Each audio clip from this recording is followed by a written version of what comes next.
سے بدل جاتی ہیں تقدیریں، نگاہ بد مومن سے بدل جاتی ہیں تقدیریں، جو ہو سو کے یتیم پیدا تو کٹ جاتی ہیں تنظیریں، اور نگاہ ولی میں وہ تاثیر دیکھی بدلتی ہزاروں کی تقدیر دیکھی۔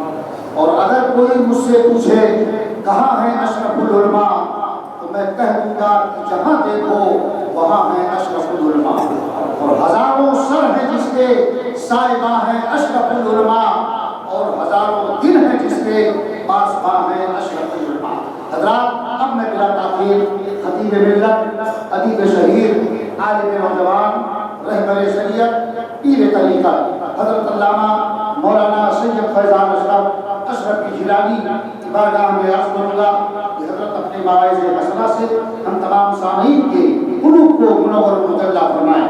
اس سے قبل کہ حضرت کا خطاب نایاب ہو، ہم اور آپ نعرہ تکبیر و نعرہ رسالت سے حضرت کا استقبال کریں۔ نعرہ تکبیر، نعرہ رسالت، اسے حضور اشرف العلماء، فیضان حضور اشرف العلماء، سادات کی زوجہ مقدسہ شہزادگان حضور اشرف العلماء۔ مائک پر حضرت علامہ مولانا سید محمد فیضان اشرف جیلانی مد ظلہ النورانی۔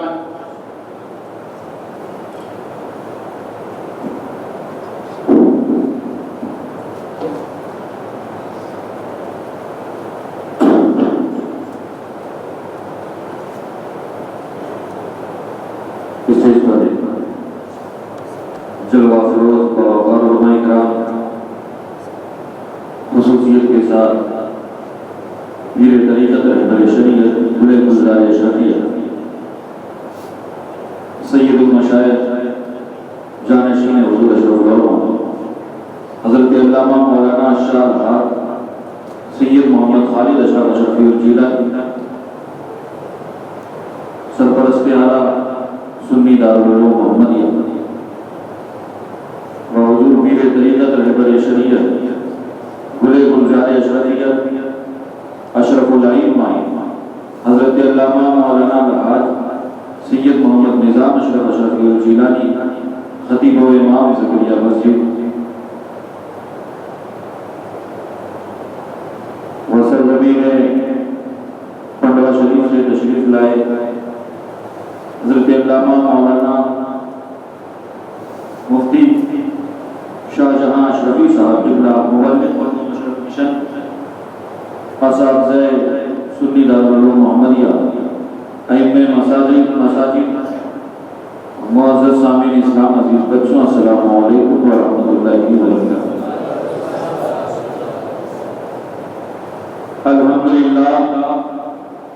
الحمدللہ الذی ابدع نظام الوجود وقت ماہیت الاشیاء بموقع الجود وانشاء بقدرت انواع الجواہر العقلیہ وافاق برحمت اجرام الفلکیہ والصلاة والسلام على زوات الانفس القدسیہ المنزہۃ عن الکلیات الانسیہ، خصوصاً علی سیدنا مولانا محمد صاحب الآیات والمعجزات وعلى آلہ وأصحابہ التابعین للحجج والبینات۔ فاعوذ باللہ من الشیطان الرجیم، بسم اللہ الرحمن الرحیم۔ قل لا أسألكم عليه أجرا إلا المودة في القربى، صدق الله مولانا العظيم وصدق رسوله النبي الأمين المتين الكريم، ونحن على ذلك لمن الشاهدين والشاكرين والحمد لله رب العالمين۔ کچھ معروف سے پہلے ایک مرتبہ حصول برکت کے لیے درود پاک کا نذرانہ پیش کر پڑھے بابا سے مدد اللہم صلی علی سیدنا و شفیعنا و حبیبنا مولانا محمد وعلی آلہ وصحبہ وبارک وسلم صلاۃ و سلام علیک یا رسول اللہ۔ الحمدللہ ثم الحمدللہ، ہم سب آج خدا کے گھر میں بیٹھ گئے محبوب خدا کی یاد میں، اور میں بتا دوں کورس تو بہت ہوتے ہیں، جلسے بہت ہوتے ہیں، لیکن یہ رب کا احسان ہے، رب کی رحمتیں ہیں کہ رب نے آج ہمیں پرسے اشرف العلماء کرنے کی جو جگہ منتخب فرمائی وہ اپنا گھر بنتا ہے۔ کبھی آپ نے سوچا جلسے تو کہیں ہو سکتے ہو، محفلیں کہیں بھی ہو سکتی ہیں، لیکن کیا وجہ ہے کہ ہم نے آج اسباب ایسے پیدا ہو گئے کہ ہم خدا کے گھر میں بیٹھ کر کے اللہ والے کی بنے۔ کیوں؟ کیونکہ رب مشیت یزدی کا تقاضا یہ تھا کہ جس بندے نے اللہ کی بارگاہ میں سر سجود کرتے ہوئے اپنی جوانی اپنی پوری زندگانی نچھاور کر اگر اس کا ذکر ہو تو وہ خدا کے گھر میں۔ اور میں ایک بات سننا چاہ رہے ہیں، ابھی تک آپ نے جو سنا نا بہت اعلیٰ درجے کی گفتگو، میں بہت سطحی باتیں کرنے چلا ہوں، ہے نا، بہت اعلیٰ درجے کی گفتگو آپ نے سنی، وہ میں یاد خیر میرے پاس نہیں ہے، میں بہت زمین گراؤنڈ لیول کی باتیں کرنے آیا ہوں، شاید آپ کے ذہنوں میں جائے۔ سننا چاہ رہے ہیں تو بولے اور منہ کھولے، ہے نا، اپنے گھر میں نہ بولو تو کم سے کم خدا کے گھر، اپنے گھر میں بولتے ہو تو مصیبتیں برستی ہیں، خدا کے گھر میں بولو گے تو رحمتیں برستی ہیں۔ اور کہیں کا بولنا کام آئے یا نہ آئے، یہاں بولو گے تو فرشتے گواہ ہو جائیں گے۔ لہٰذا مجھے لگے کہ آپ سننا چاہ رہے ہیں، ایک مرتبہ حصول برکت کے لیے، طلب معافیت کے لیے، تمام آفات اور بلیات سے حفاظت کے لیے، زندگی کی کسی ایک رات اپنے آقا کے روضہ نور کی زیارت کے لیے درود پاک میں نظر میں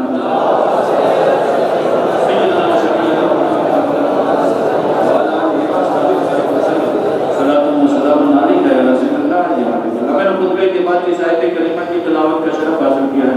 قرآن پاک کی بہت مشہور اور معروف آیت کریمہ، قرآن رب کی کتاب ہے، دار کتاب ہے، بے ہے۔ اس کتاب میں شک نہیں ہے۔ اس کتاب کے حوالے سے میں ایک بات بتا دوں، آپ کو سننا چاہ رہے ہیں؟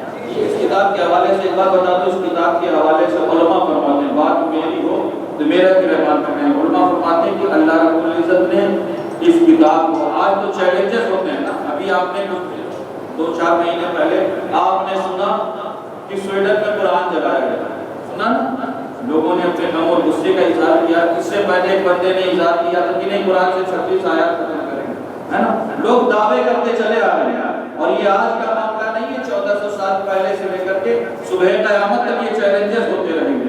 لیکن میں ایسے لوگوں سے بتا دوں کہ قرآن وہ کتاب ہے، جانتے ہیں یہ صرف ورقوں میں محفوظ نہیں ہے بلکہ الحمدللہ مسلمانوں کے سینوں میں محفوظ ہے، اور یہ وہ کتاب ہے جس کا ساتھی رب نے اہل بیت مصطفیٰ کو بنا رکھا ہے۔ ارے سنو، صبح قیامت تک رسول کا خاندان رہے گا، صبح قیامت تک یہ قرآن،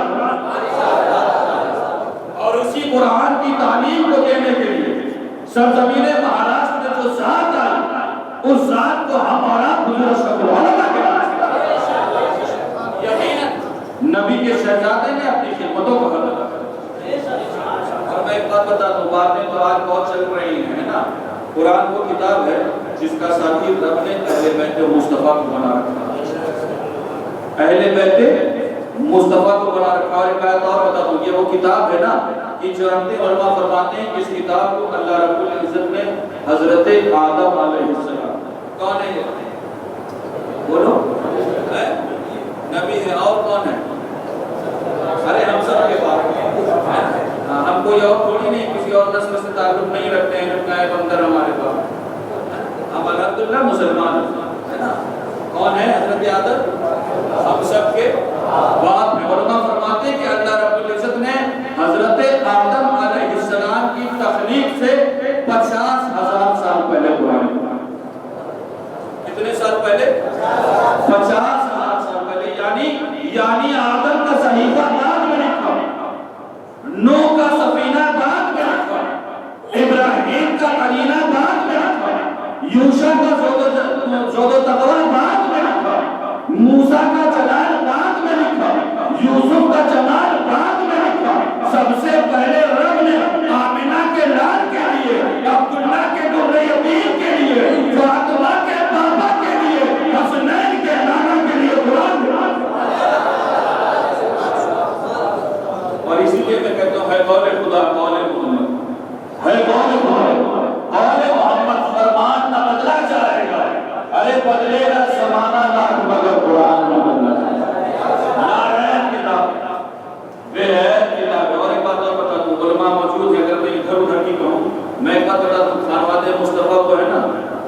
شان کے قصیدے ہماری اور آپ کی کوئی حیثیت نہیں ہے.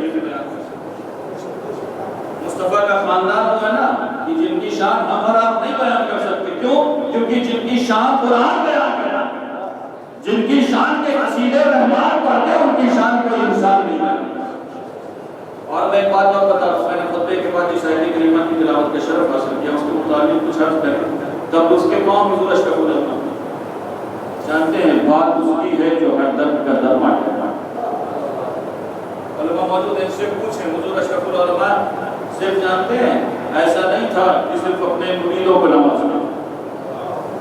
حضور اشرف العلماء وہ ذات ہے نا جو اپنوں کو بھی نوازتے تھے اور غیروں کو بھی نوازتے تھے. علماء موجود ہیں, سے پوچھیں جانتے ہیں حضور اشرف العلماء کے پاس اپنے کو اپنے غیر بھی آتے تھے اور حضرت جانتے ہیں خاموشی سے ان کی مدد کرتے تھے. کیریکٹر اور کردار اگر آپ کو سیکھنا ہونا تو اپنے پیر و مرشد کی سب روز کو کھولیں اور پڑھیں اور جاننے کی کوشش کریں کون ذات ہے حضور اشرف العلماء, کیا شخصیات ہے وہ. آج اگر ان کے نام کے چرچے ہو رہے ہیں تو کسی کے پیٹ میں درد ہو تو وہ اپنے درد کو رکھے, لیکن میں بتا دوں الحمدللہ وہ قوم اس زمین پر زندہ رہنے کا حق نہیں رکھتی جو اپنے اسلاف کے کارناموں جو اپنے موصل کے احسان کو بھول جائے اسے اس زمین پر رہنے کا حق نہیں ہے, بلکہ جانتے ہیں زمینیں اس کے لیے ہیں جو اپنے موصل کے احسان کو.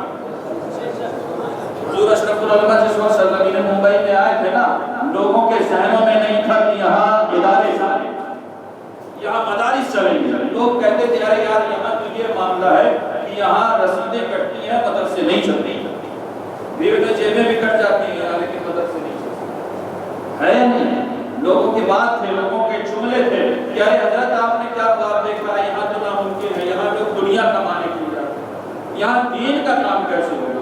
لیکن جانتے ہیں زمانے میں دیکھا ہے, جانتے ہیں جب بندے کی نیت میں اخلاص ہو جائے نا تو پھر پتھر بھی پانی پھینکنے پر مجبور ہے. بات یہ نہیں, دنیا نے دیکھا ہے کہ جس حضور اشرف العلماء کے خواب پر لوگوں نے تبصرے کیے تھے, آج کئی لوگ کہہ رہے ہیں کہ الحمدللہ اسی سرزمین پر سنی دارالعلوم محمدیہ کی ایک نہیں بلکہ میں نے سنا ہے اور مجھے معلوم ہے کہ تقریباً 200 برانچ ہیں. سوچیں یہ کام کر کے حضور اشرف العلماء اور بیٹھے کہاں تھے, مسجد اور مدرسے کے. لہٰذا یہ جو مسند ہے, یہ جو ممبر ہے نا, اسے ہلکے میں مت, یہ وہ ممبر ہے نا. اور میں بتا تو سچی باتیں ممبر و محراب سے نہیں ہوں گی تو پھر کہاں سے ہوں. اور حضور اشرف العلماء کے حوالے سے میں ایک اور بات بتا دوں. حضور اشرف العلماء بحیثیت خطیب کامیاب, بحیثیت امام کامیاب, بحیثیت معلم کامیاب, بحیثیت مقرر کامیاب, بحیثیت محدث کامیاب. میں نے اگر میرے جملوں پر کسی کو شک میں بتا دوں کہ جس ذات نے اپنی آخری زندگی کی سانسوں میں بھی قال اللہ و قال رسول پڑھایا, وہ اگر محدث نہیں ہوگا تو جو مجمع 8 دن کھڑے ہوئے محدث ہو جائیں. اے بات یہ نہیں, آج تو جانتے ہیں آج لقب اور القاب کمرے میں سجا کر کے رکھے گئے ہیں, چند سکھوں کے لیے بیچے جا رہے ہیں. اور حضور اشرف العلماء کی ذات وہ ذات ہے نا کہ جنہیں حضور اشرف العلماء کمرے اور کوچے میں بیٹھ کر کے نہیں کہا گیا, بلکہ ہزاروں لوگوں کی موجودگی میں اور سینکڑوں علماء کی موجودگی میں حضور اشرف العلماء. کون ہے حضور اشرف العلماء؟ وہ ذات ہے حضور اشرف العلماء کی. جانتے ہیں اگر آپ حضور اشرف العلماء کی تعریف ان کے مرید کریں, محققین کریں, بڑی بات نہیں, ان کے گھر والے کریں, بڑی بات نہیں ہے. میں بتا دوں حضور اشرف العلماء کے طالب علمی کے دور میں حضور اشرف العلماء کے اساتذہ فرمایا کرتے تھے کہ ارے سنو, اگر تمہیں فطری ولی دیکھنا ہے نا تو حامد میاں کو کیا کرنا. وہ ذات ہے حضور اشرف العلماء. بات اس کی ہے جو ہر دم قدر مانتا ہے. کیا کہوں اس کو جو آئین خوبا, کیا کہوں اس کو جو آئین خوبا ٹھہرا اور قلب سمنا کو سکون, قلب سمنا کا سکون اور گلشن فاطمہ نکلا. قلب سمنا کا سکون اور گلشن فاطمہ نکلی. کیا کہوں اس کو. اور میں بتا تو کون حضور اشرف العلماء کی صاحب فضل لاجواب, صاحب فضل لاجواب ہے وہ, اشرفی باغ کا غلام ہے وہ. ارے مرکز لطف شاہ, مرکز لطف شاہ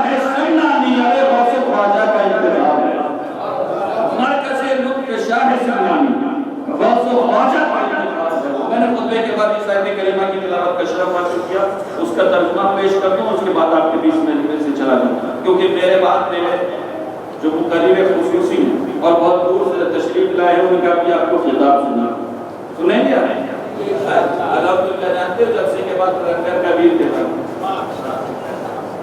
تو سنی تو خیر الحمدللہ کھاتے بھی ہیں اور کھلاتے بھی۔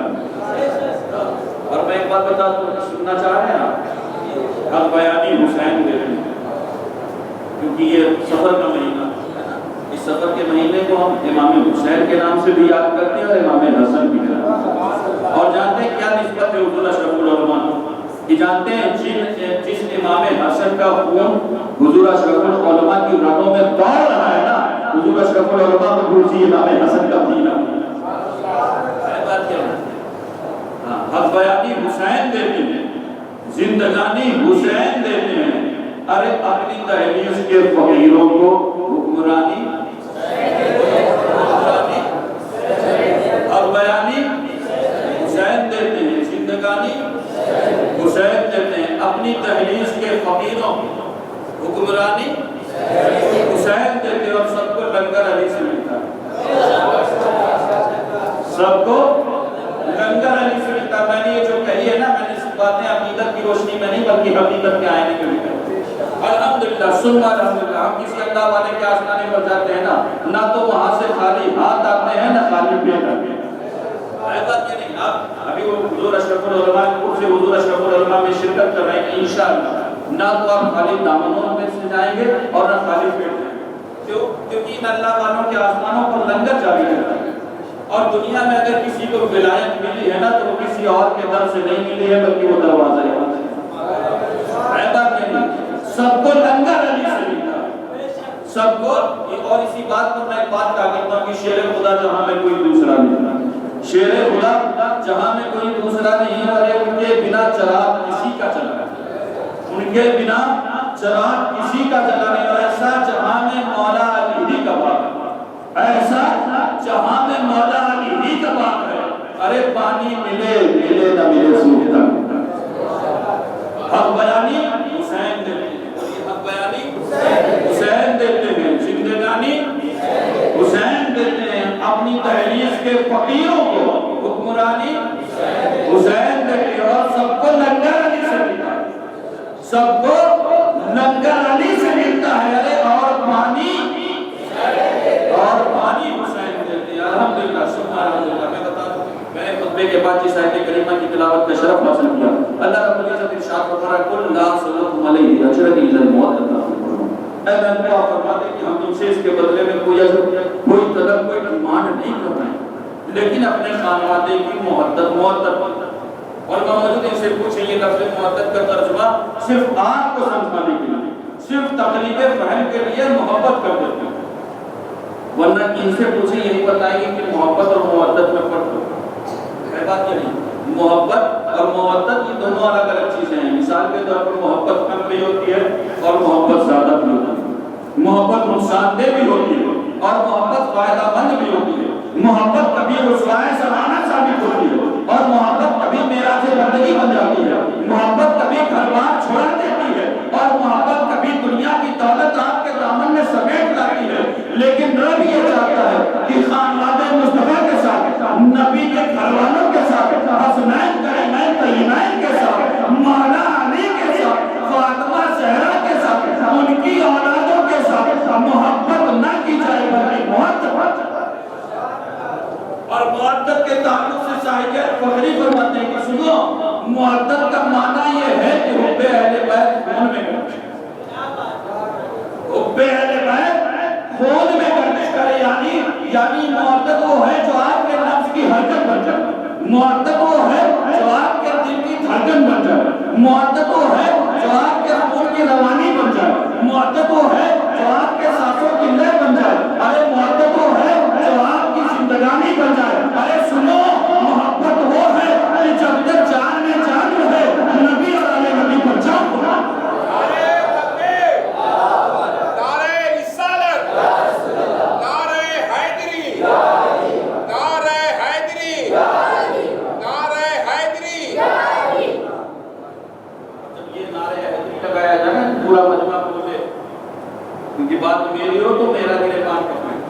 جانتے حضرت ابو سعید خدری فرماتے ہیں، بات میری نہیں، حضرت ابو سعید خدری فرماتے ہیں کہ جب ہم کسی محفل میں جاتے ہیں اور ہمیں یہ پتہ لگانا ہوتا کون اپنا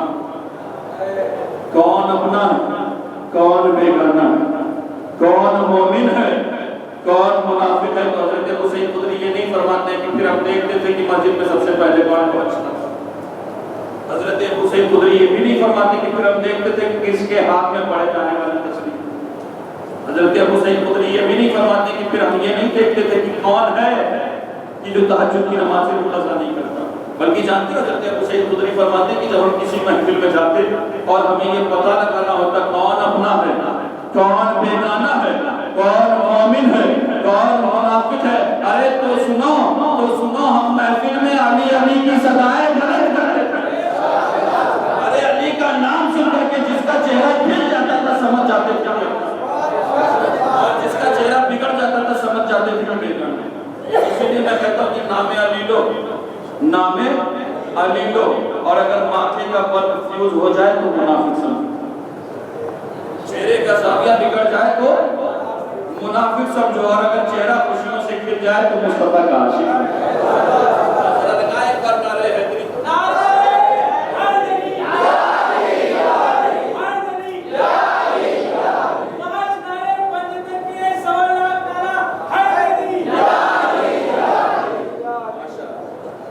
اور دیوانوں کا مقام جانتے ہیں بہت بلند ہوتا ہے.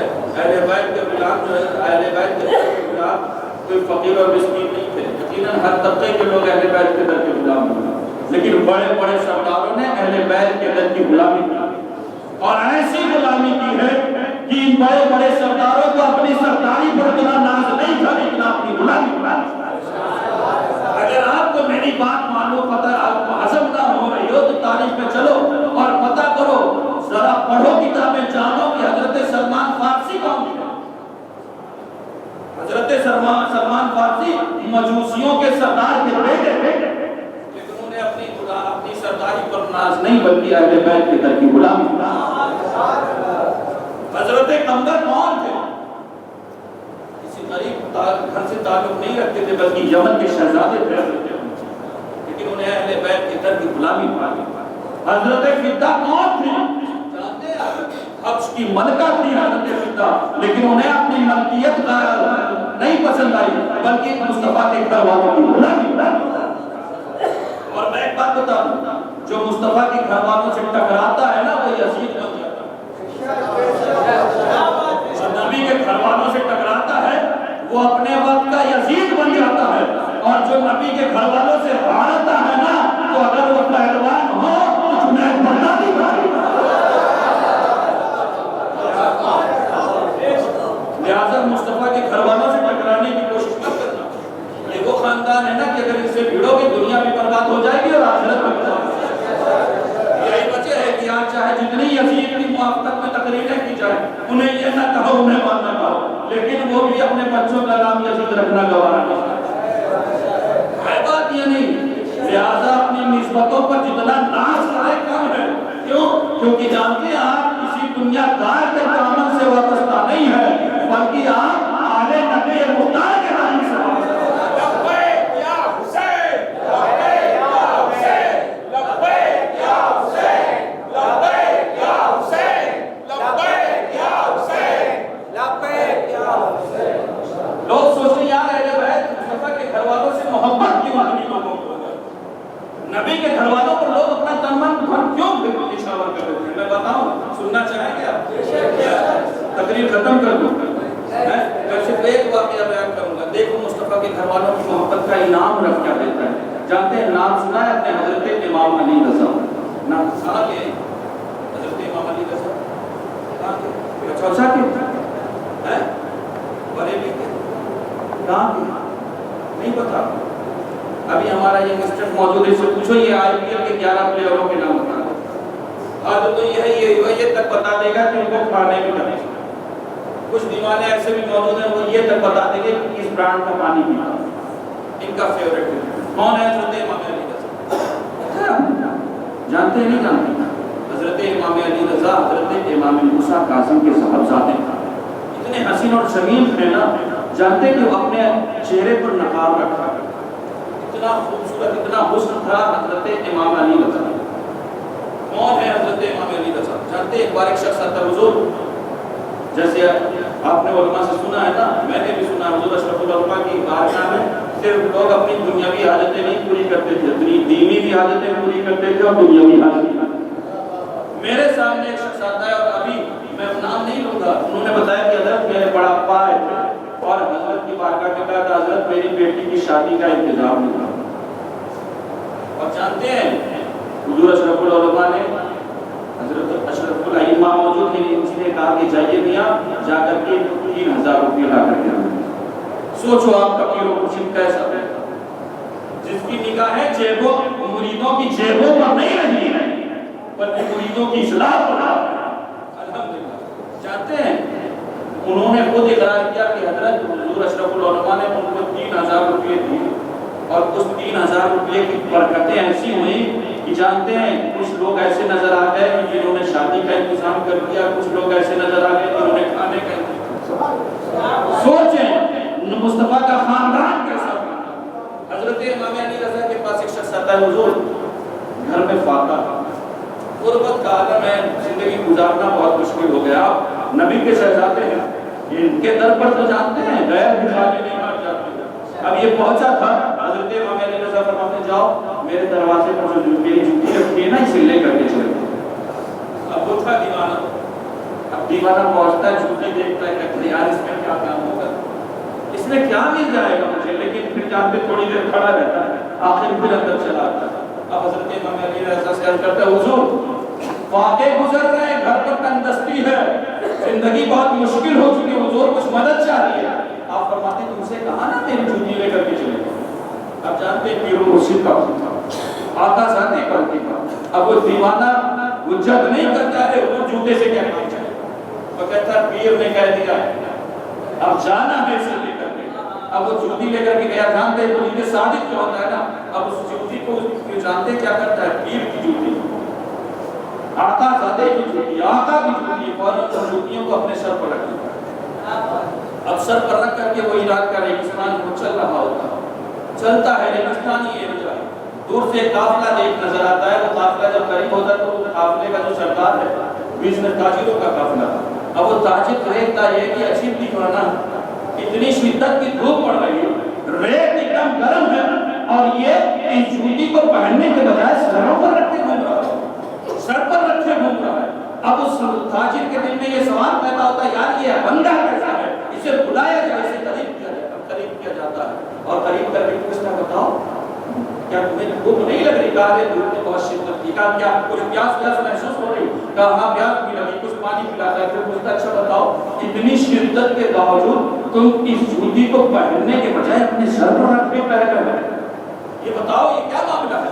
کہا جانتے ہو یہ کسی جوتی کسی دنیا دار کی نہیں ہے، یہ جوتی نبی کے شہزادے حضرت امام موسیٰ کاظم کے نور عین، حضرت امام حسن کے دل کے چین، حضرت امام علی رضا کی اب جو دیوانہ ہوتا ہے نا، اب جب یہ تاجر یہ جملے سنتا ہے تو جانتے ہیں کیا کہتا ہے، کہتا اچھا بتاؤ جب یہ جوتی ہے اس جوتی کو کیا تم بیچو گے؟ اس جوتی کو بیچنا ہے، سیل کرنا ہے، کچھ ارادہ ہے تمہارا؟ اب تو بڑا ششوکش مقدمے میں پہنچ جاتا ہے یار یہ کیا سلسلہ ہے، لیکن کہتا ہے حضور نے تو کہا تھا۔ اور جانتے ہیں جس وقت حضرت امام علی رضا نے جوتی دیا تھا اور جب دوبارہ آپ کے پاس پہنچا تھا تو حضرت امام علی رضا نے فرمایا تھا جا اس جوتی کو لے جا، ارے تو کھائے گا تیری ساتھ مجھے کھانے۔ اب اس کے بعد اس کے دل میں یہ بات گردش کر جاتی ہے۔ آپ جانتے ہیں جب وہ کہتا ہے کہ بتاؤ یہ جوتی بیچو گے استاد جی، تو کہتا ہے کہ ہاں جوتی کو بیچ دیں گے۔ پوچھتا ہے تاجر بتاؤ ڈیمانڈ کیا ہے تمہاری، مانگ کیا ہے؟ اب اس کے دل میں سوال ہوتا ہے کہ اگر میں 10 دینار مانگوں اور یہ کہے کہ قیمت بہت زیادہ ہے تو اس 10 دینار سے بھی ہاتھ پکڑ، اور کہیں کچھ زیادہ مانگ لیا تو یہ پھر سودا بھی ختم ہو جائے گا، جو ملنے والا ہوگا اس سے بھی ہاتھ تو بیٹھ ہوا ہے۔ اب کہتا ہے کہ ٹھیک ہے لینا آپ کو ہے، آپ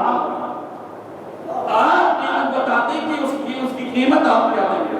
حضرت امام علی رضا کی جوتیاں ہیں، جانتے ہیں وہ تاجر کہتا ہے کہ سنو ایسا کرو میرے اونٹ گل اور اس اونٹ پر جتنا تجارت کا مال ہے سارا مال رکھ لو اور یہ جوتیاں ہمیں سارا مال رکھ لو اور یہ جوتیاں ہمیں دے دو. اب تو اس کی خوشی تو بالا ہو جاتی ہے. وہ جوتیاں دیتا ہے اور جوتیاں دینے کے بعد سارا مال لیتا ہے. سارا مال لے کر کے اپنے گھر کی طرف چلا جاتا ہے. اور یہ جس تاجر نے اپنی تمام منافع تمام دولت کو صرف نبی کے شہزادے کی جوتی پر نچھاور کر دیا تھا وہ جوتیاں لیتا ہے اور حضرت امام علی رضا کی بارگاہ میں پہنچتا ہے. اور جب حضرت امام علی رضا کی بارگاہ میں پہنچتا ہے تو عرض کرتا ہے حضور ارے آپ تو وہ ہیں جو دلوں کے حال سے واقف ہیں. اب میرے پاس کچھ بچا نہیں ہے. میں نے سب کچھ نچھاور کر کے آپ کے در کی غلامی مجھے اپنے در کا جارو کش بنا دیا. اب مجھے اپنے در کی غلامی دیتے. آپ جانتے ہیں میں نے سب کچھ اپنا بیچ ڈالا. حضرت امام علی رضا مسکرا کر کے فرماتے ہیں تمہیں میری خدمت اتنی بھا گئی کہ ہاں حضور اب مجھے کہیں نہیں جانا. اب اپنی زندگی آپ کی خدمت پر گزار دینی ہے. اپنی زندگی آپ پر نچھاور کر دینی ہے. جانتے ہیں یہ تاجر کون ہے؟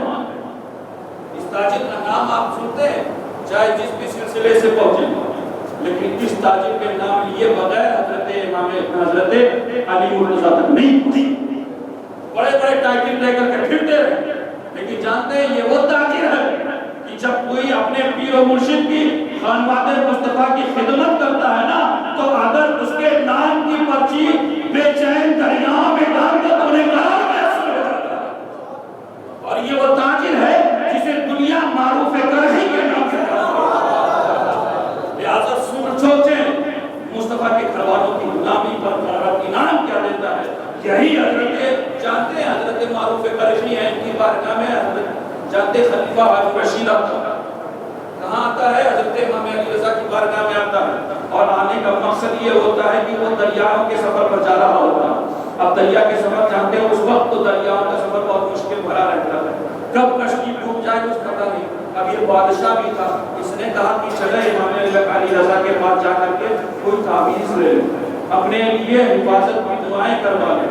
اب جانتے ہیں جب دروازے پر حضرت معروف کرہی سے ملاقات تھی کیونکہ آپ خادم ہیں حضرت امام علی رضا کے. اب معروف کرہی سے کہتا ہے کہ میں اس مقصد سے آیا ہوں جائیے حضرت کو بتا دیں. اب جب حضرت امام علی رضا کے خادم حضرت معروف کرہی جب اندر داخل ہوتے ہیں تو حضرت امام علی رضا کو مصلوب پاتے.